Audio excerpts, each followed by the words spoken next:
I think when discussing traumas, it's important to be mindful around listening, because that is what people need at the end of the day. Not your answers, not your judgment, not your questions, just truly someone there to validate their experiences.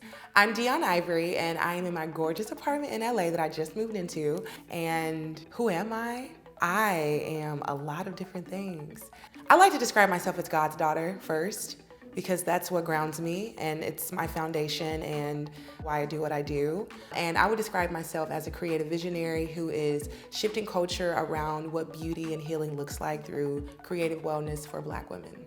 The start of the Body a Home for Love was a visual storytelling series. It was a project that I had with VSCO. I was one of the first Black women to receive a grant, and it transformed into an official 501c3 nonprofit that is truly shifting culture around how Black women heal from sexual trauma, and we're committed to helping them heal through joy.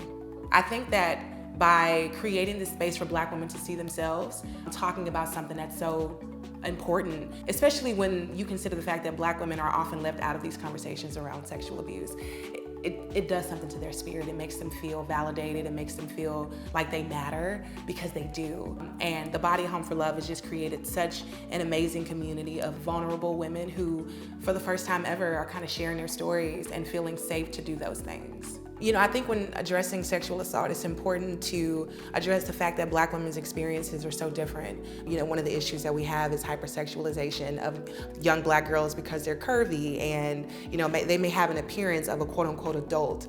Adults kind of strip little Black girls of agency and just the freedom to be and exist. I mean, I am a survivor. It's not controlling my life anymore, and by the grace of God, I'm able to make more joy-filled decisions opposed to trauma-informed decisions.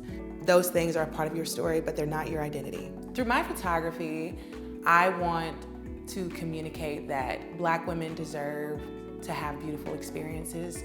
We deserve to be at the forefront of a gorgeous aesthetic, and we deserve to feel celebrated and honored because we've gone through a lot. We're just as regal as everyone else.